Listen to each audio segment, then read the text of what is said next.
Bismillahirrahmanirrahim. Saudaraku yang dirahmati Allah, pada kesempatan kali ini, kita akan memulai sebuah perjalanan istimewa. Perjalanan untuk mengenal 10 orang sahabat Rasulullah yang dijamin masuk surga. Sebuah seri yang bukan sekadar cerita sejarah, tetapi pelajaran hidup tentang iman, pengorbanan, dan keteladanan. Dan di part 1 ini, kita akan membahas sosok terbaik di antara mereka. Manusia yang imannya tidak tergoyahkan, yang cintanya kepada Islam begitu dalam, dan yang pengorbanannya luar biasa. Dialah Abu Bakar As-Siddiq, sahabat terbaik dari Nabi Muhammad. Orang pertama dari kalangan laki-laki dewasa yang masuk Islam, dan manusia terbaik setelah para nabi. Masa awal kehidupan Abu Bakar lahir di kota Mekah dari keluarga yang terpandang. Nama aslinya adalah Abdullah bin Abi Quhafah. Sejak muda, ia dikenal sebagai pribadi yang jujur, lembut, dan disukai banyak orang. Ia adalah seorang pedagang sukses yang memiliki jaringan bisnis luas hingga ke Syam dan Yaman. Namun, yang membuatnya istimewa bukan hartanya, melainkan hatinya. Abu Bakar dalam hijrah. Saudaraku yang dirahmati Allah, di suatu malam yang sunyi namun penuh ketegangan, Nabi Muhammad bersiap meninggalkan Mekah, bukan karena takut, tetapi karena perintah dari Allah. Kaum Quraisy telah merencanakan sesuatu yang besar. Mereka ingin mengakhiri dakwah ini dengan satu cara, membunuh Rasulullah. Malam pelarian.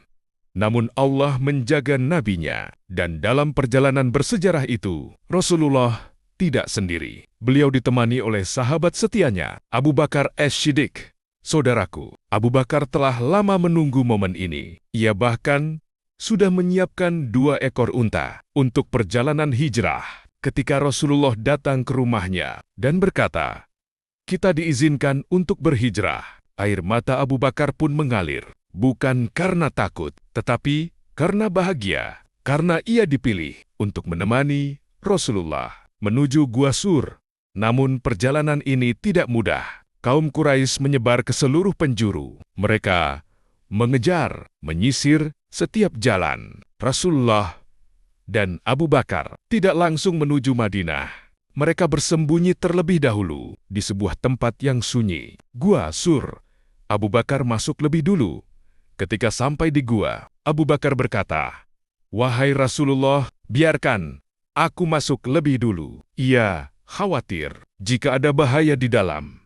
Ia ingin menanggungnya sendiri. Ia pun masuk, memeriksa setiap sudut, menutup lubang-lubang dengan kainnya, bahkan dengan tangannya, agar tidak ada sesuatu yang membahayakan Rasulullah. Digigit ular. Saudaraku, dalam sebagian kisah yang masyhur di kalangan umat, disebutkan saat Abu Bakar menutup lubang dengan kakinya, seekor makhluk berbisa menggigitnya. Namun, ia tidak bergerak, tidak menarik kakinya, tidak mengadu. Karena di saat itu, Rasulullah sedang beristirahat, bersandar di pangkuannya. Air mata yang jatuh, rasa sakit itu luar biasa. Namun, Abu Bakar menahannya hingga air matanya jatuh, menetes ke wajah Rasulullah. Rasulullah pun terbangun dan bertanya, "Apa yang terjadi, wahai Abu Bakar?" Ia menjawab dengan lembut, "Aku tergigit sesuatu." Rasulullah pun menenangkan, dan dengan izin Allah, rasa sakit itu pun mereda. Kejaran kaum Quraisy di luar sana, kaum Quraisy semakin dekat. Mereka bahkan sampai di mulut gua. Saudaraku, bayangkan kondisi itu. Jika mereka melihat ke bawah sedikit saja, maka semuanya akan berakhir. Abu Bakar pun berkata dengan penuh kekhawatiran, "Wahai Rasulullah, jika salah satu dari mereka melihat ke bawah kakinya, maka kita akan terlihat." Jawaban yang menenangkan. Namun Rasulullah menjawab dengan kalimat yang menenangkan jiwa, "Jangan bersedih. Sesungguhnya Allah bersama kita." QS At-Taubah 40. Kalimat ini bukan sekadar penghibur, tetapi keyakinan bahwa pertolongan Allah lebih dekat dari apapun lebih dekat dari apapun kehidupan ekonomi. Saudaraku, Abu Bakar adalah orang kaya, namun berbeda dengan kebanyakan manusia. Hartanya tidak membuatnya sombong, tidak membuatnya cinta dunia. Justru, hartanya menjadi jalan menuju surga. Ia menggunakan kekayaannya untuk membela Islam. Pengorbanan harta yang nyata. Saudaraku, ketika kita bicara tentang pengorbanan Abu Bakar, ini bukan sekadar cerita. Ini adalah pengorbanan yang nyata dan tercatat dalam sebuah riwayat. Ketika Rasulullah meminta kaum muslimin bersedekah, Abu Bakar datang membawa seluruh hartanya. Rasulullah bertanya, "Apa yang engkau sisakan untuk keluargamu?" Abu Bakar menjawab, "Aku tinggalkan untuk mereka Allah dan Rasul-Nya." Saat itu, Umar bin Khattab datang membawa setengah hartanya. Ia ingin mengalahkan Abu Bakar. Namun, Abu Bakar datang dengan 100% hartanya. Umar pun berkata, "Aku tidak akan pernah bisa mengalahkan Abu Bakar." Membebaskan budak, saudaraku. Abu Bakar juga menggunakan hartanya untuk membebaskan manusia dari perbudakan. Di antaranya, Bilal bin Rabah, Amir bin Fuhairah, Lubainah, dan lainnya. Para ulama menyebutkan, beliau membebaskan sekitar 7 budak, dan yang luar biasa, yang dibebaskan adalah mereka yang lemah, yang disiksa karena iman mereka. Ini bukan bisnis, ini adalah iman. Total harta yang diinfakkan, dalam sebagian riwayat disebutkan, Abu Bakar menginfakkan hartanya hingga sekitar 40.000 dirham, atau setara dengan 1,5 miliar rupiah, jumlah yang sangat besar pada masa itu. Dan pada akhirnya, ketika beliau wafat, hampir tidak ada harta dunia yang tersisa. Masuk Islam tanpa ragu. Di awal-awal turunnya Islam, dakwah belum dilakukan secara terbuka. Semua masih sunyi, tersembunyi dan penuh risiko. Di saat itulah, Rasulullah mulai mengajak orang-orang terdekatnya, dan di antara orang pertama yang beliau datangi adalah sahabat dekatnya sendiri, Abu Bakar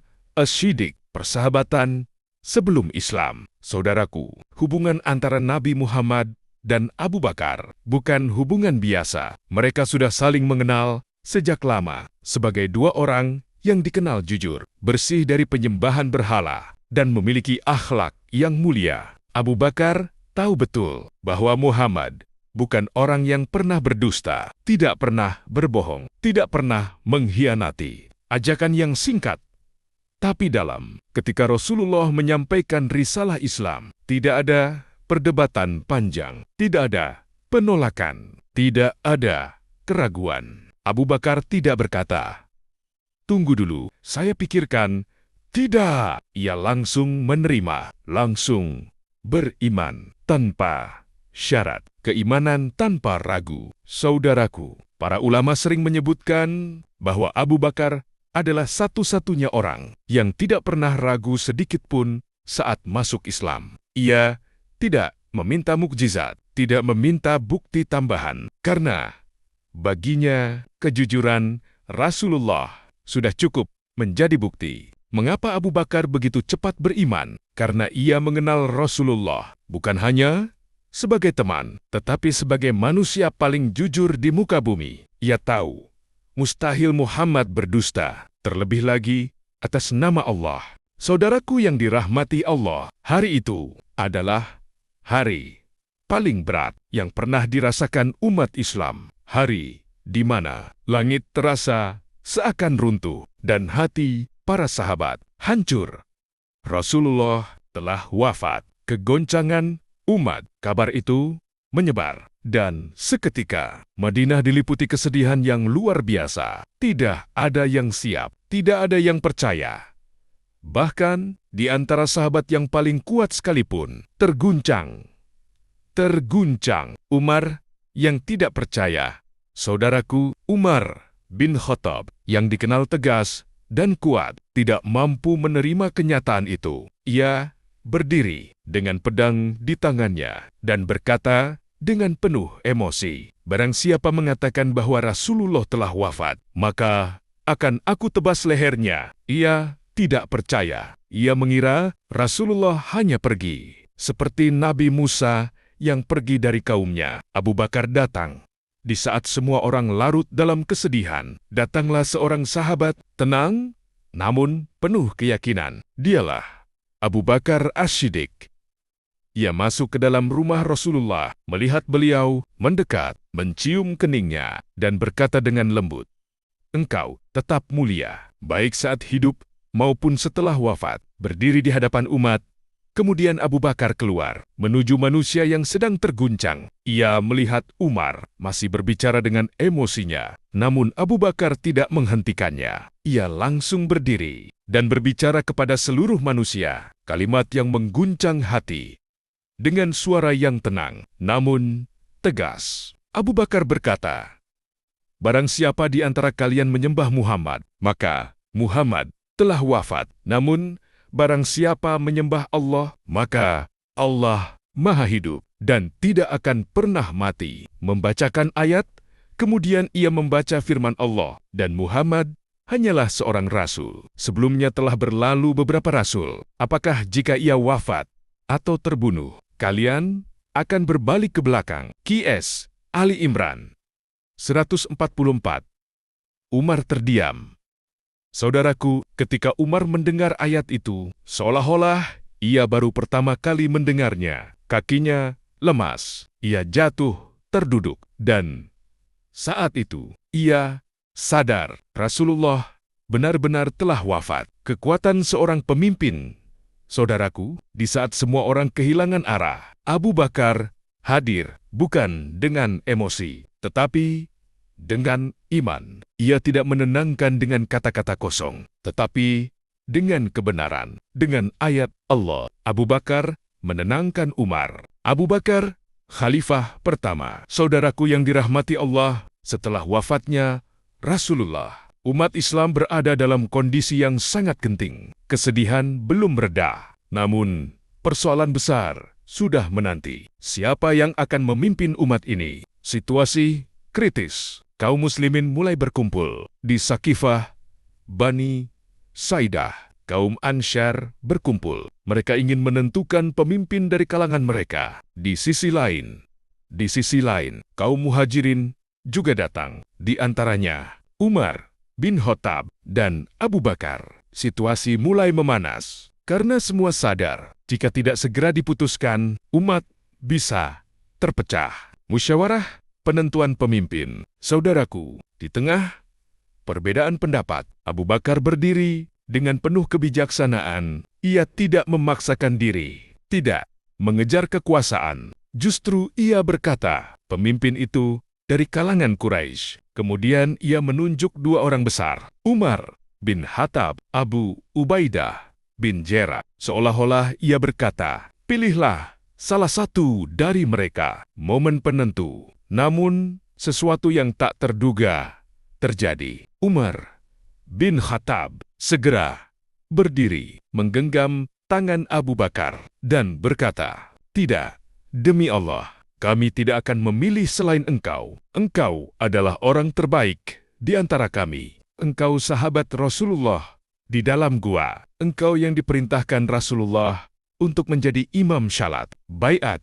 Abu Bakar. Kemudian Umar membayat Abu Bakar dan diikuti oleh kaum Muhajirin dan Ansyar. Maka, sejak saat itu, Abu Bakar resmi menjadi khalifah pertama umat Islam. Abu Bakar wafat setelah perjalanan panjang, penuh pengorbanan, penuh cinta kepada agama ini. Kini, tibalah saatnya seorang sahabat agung itu kembali kepada Robnya. Abu Bakar As-Siddiq telah wafat. Penyebab wafat, saudaraku, dalam riwayat yang masyhur disebutkan bahwa Abu Bakar jatuh sakit setelah pernah mandi di hari yang dingin hingga tubuhnya mengalami demam, dan sakit itu berlanjut selama beberapa hari hingga akhirnya Allah memanggilnya kembali. Detik-detik terakhir, di saat-saat terakhirnya, tidak ada kemewahan, tidak ada istana, hanya kesederhanaan dan hati yang penuh harap kepada Allah.